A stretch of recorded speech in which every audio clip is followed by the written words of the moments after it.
Ay, no!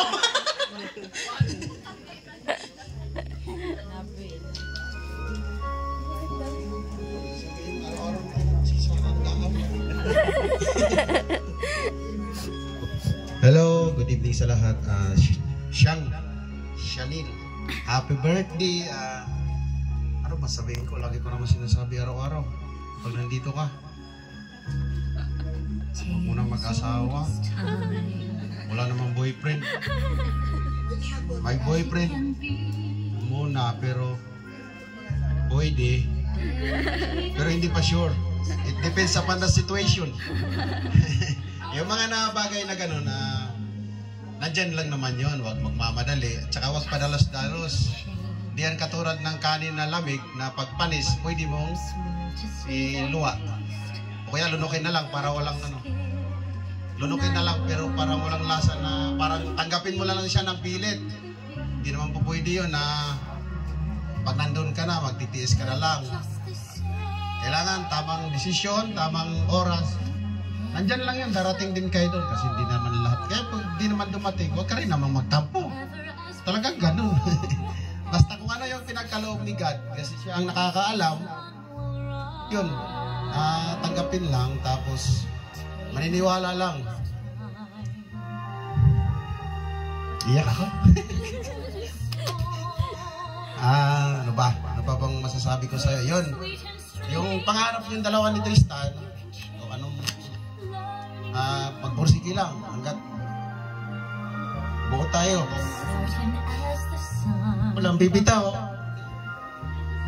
Kailangan lang na hanggat malakas ako, tuloy lang pag-aaral hanggat nandyan si mama nyo, makaalalay lang ako, okay na yan. Basta wala namang magtutulungan kung di tayo lang. Sikap lang, hindi naman tayo pinababayaan ng Panginoon eh. Kahit ganito tayo, nakakakain naman tayo maayos. Basta tuloy lang, huwag magpadalos-dalos sa mga desisyon, na pangarap tuloy. May tiwala, may pananalig sa Diyos. Ganun lang. Kahit hindi mo makikita sa ginagawa ko, pero sa kalooban, hindi naman kailangan pakita mo lagi na ganun. Para, ano lang, para showy ka or ano, hindi naman ako ganun. Basta kailangan, ano yung nasa kalooban mo, tuloy mo lang. Magandang buhay nyo. Para sa inyo naman yan eh. Pag magtagal pa ako, iwanan nyo rin kami eh. Kami, mama mo, kami rin pa rin magsasama. At magtulo ni sipon ko. Yan ang sinabi, ano, luhat sipon. Ayun lang, think positive lang lagi. Kaya ako nagagalit sa'yo dahil ayaw ko na maging ano kayo. Kaya dalawang magkapatid, ayaw ko nang maging mapariwara or mapunta sa maling landas. Pasalamat kayo, nandyan na ako, nandyan kami ni mama mo na laging nagagalit. Kasi yung magulang na walang pakialam medyo mahirap din. Na parang maisip mo rin kung minsan, bakit hindi kami iniintindi, wala ba silang pakialam.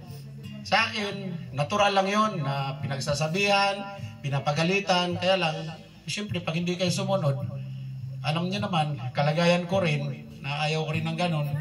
Kaya, ano tayo, mag-adjust kung hanggat kaya natin, kasi tayo din naman ang magkakasama dito sa isang bubong, yun, tama na nga. happy birthday. Tuloy lang sa pangarap. Sipag at tiyaga lang, tsaka panalangin sa Diyos. Maraming salamat, magandang gabi po sa lahat.